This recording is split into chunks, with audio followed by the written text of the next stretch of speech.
The story is called The Buffalo Jump. It was written by Peter Roop, and the illustrations were painted by Bill Farnsworth. The author of this book, Peter Roop, has published many things about Native Americans in North America, and the illustrator, the painter Bill Farnsworth, went to 3 sources to help him get ready for these illustrations.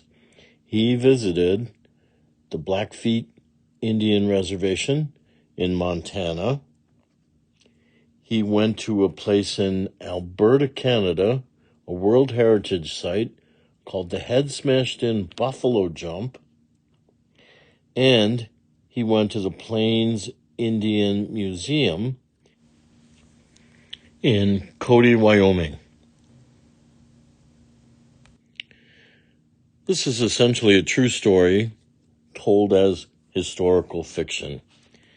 The Blackfeet Nation have a Buffalo Spirit Center that you can visit online. It's easy to find. Right here is the address. And it helps explain how the native peoples from the Plains area thought of and remember the buffalo that once covered much of North America.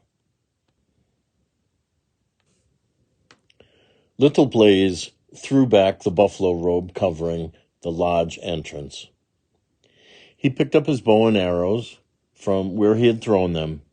He knew a brave must always treat his weapons with respect, but now he didn't care. An angry fire flared inside him. He notched an arrow and aimed at a raven. Little Blaze remembered that Omok Mesto, the raven, was good medicine for his people. He would bring bad luck upon his family if he harmed the bird. Still, Little Blaze wanted to strike out against something, anything, to make him feel better. Little Blaze ducked behind a lodge when he saw Morning Eagle. His friend had seen him disappear and easily discovered Little Blaze. "Why are you hiding from me?" asked Morning Eagle. I don't want to see anyone," growled Little Blaze. "Even me? Aren't we friends?"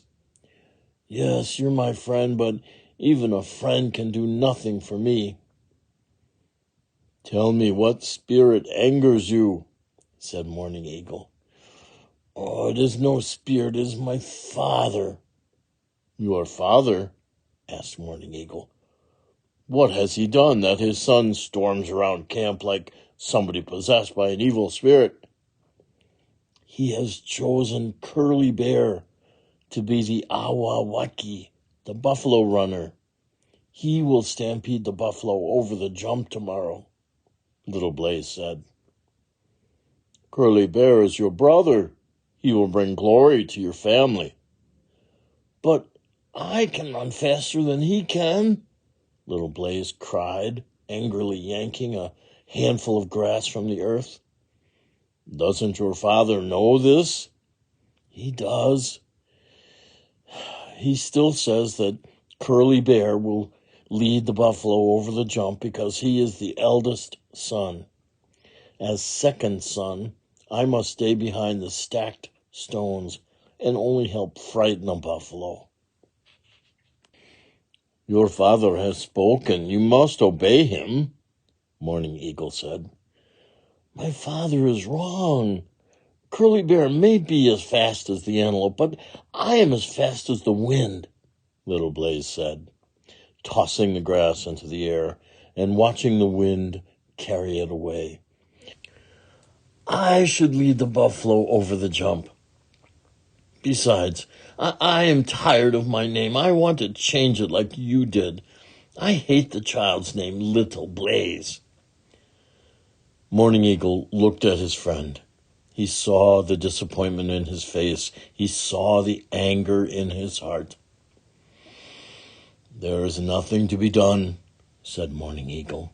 "You can't change your name until you do something brave. You must forget your anger. Come, let's hunt along the river bottom for deer. Omok Mesto brings us his good luck," No, Little Blaze said. You go. Little Blaze watched Morning Eagle until he was out of sight. Then he turned and walked in the other direction. Little Blaze walked fast. Then he began to run and threw away all thoughts of his brother and the jump and let his feet carry him where they would. As he ran, Little Blaze felt his anger fading away just as a crackling fire dies out at night. Little Blaze found himself at the Piskun, the buffalo jump cliff. He stopped at the edge and looked down. Far below, he could see the smoke-white buffalo bones from his tribe's earlier jumps. He kicked a rock over the edge and watched it bounce down the steep slope. Many times before, Little Blaze had seen his people drive a buffalo herd over the cliff. Each jump meant food for his people and new buffalo skins for robes and lodges. A jump was also a chance for the Awawaki to earn a new name. If only his father would let him lead the herd to the cliff. Little Blaze turned away from the cliff. He walked between the stacks of stones marking the entrance to the jump. The twin rows of stone stacks opened wide like the jaws of a hungry wolf. He knew tomorrow he would be standing behind one of the stone piles, waiting to leap up and frighten the charging buffalo. Suddenly, Little Blaze turned around and began running with all of his might to the edge of the cliff. Little Blaze ran faster and faster. In front of him was the empty air beyond the cliff's edge. In the distance, he could see where the earth and sky met once again. Without stopping, Little Blaze ran over the edge of the cliff. The air whizzed by. Then, as he knew he would, Little Blaze landed in a small cup of rock jutting out from the cliff. Many braves had landed on this thin ledge as hundreds of buffalo flashed by to their deaths below. Little Blaze lay in the cup, catching his breath and dreaming he was leading the herd tomorrow. If only he could be the Awawaki. He already knew what new name he would choose. But it was only a dream. His father had spoken. As the sun sank behind the backbone of the world mountains, Little Blaze returned to camp. He hastily ate his dinner and lay down on his buffalo robe bed. In the morning, Little Blaze joined the other warriors for their daily swim. Then, after a quick breakfast, he followed the men and boys as they walked the trail to the buffalo jump. Long before the sun rolled into the sky, Curly Bear had gone in search of buffalo. No one knew when he would find a herd to drive back, but they must be prepared when he returned with the thundering herd. Each warrior positioned himself behind one of the stacks of stones. Little Blaze hid with Morning Eagle. The sun burned down. Little Blaze and Morning Eagle gave up battling the biting flies. The heat made the land dance in the distance.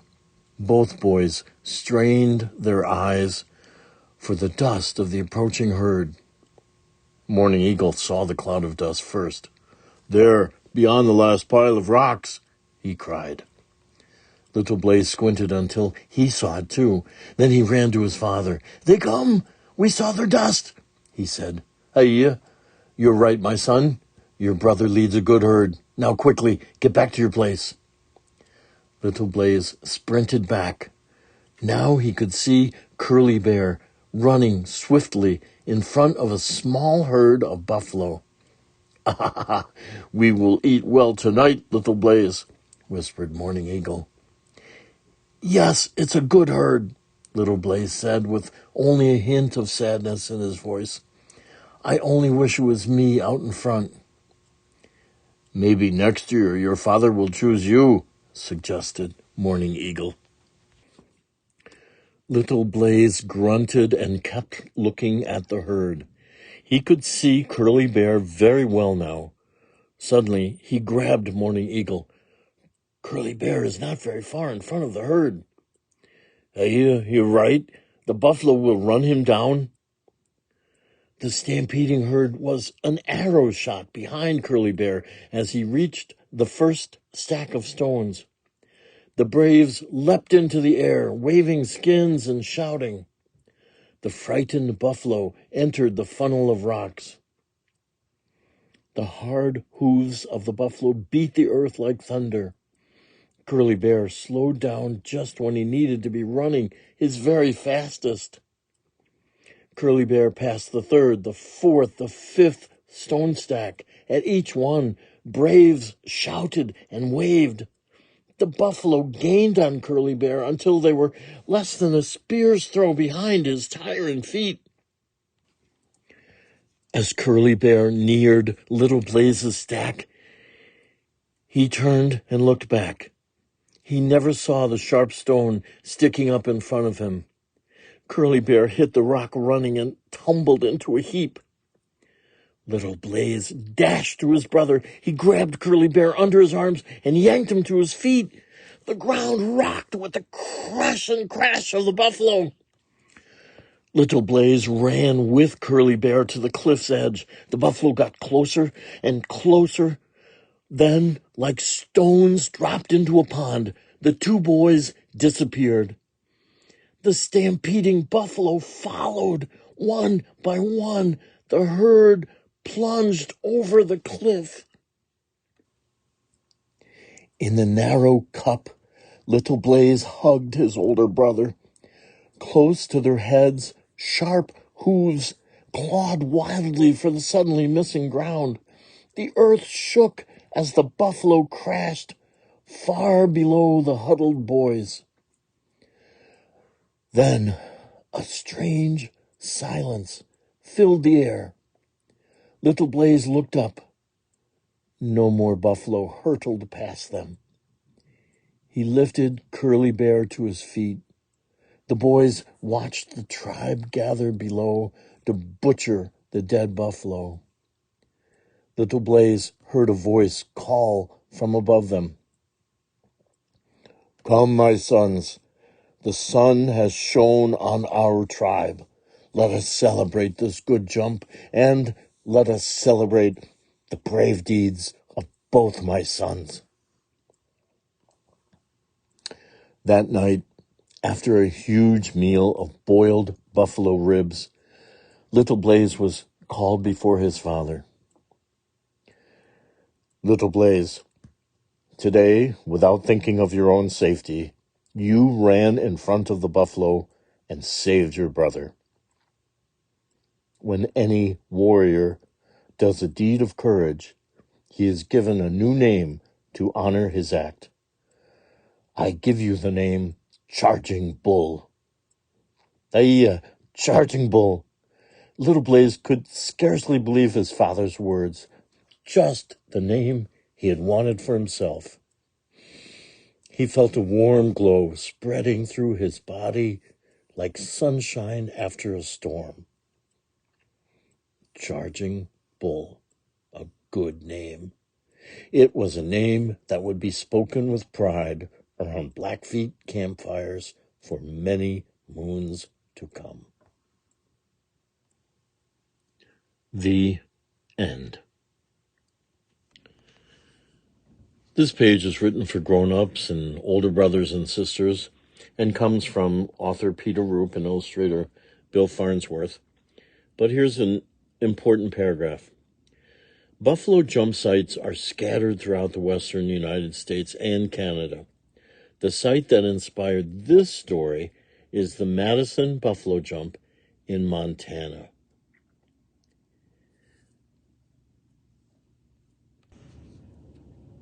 This method of hunting is a prehistoric method. It goes back maybe tens of thousands of years and took place on other continents besides North America. But the native peoples here have been using it for a very long time. And it is their stories, their oral history, and their written recollections that allowed this book to be written. This book has been The Buffalo Jump, written by Peter Roop, illustrated by Bill Farnsworth.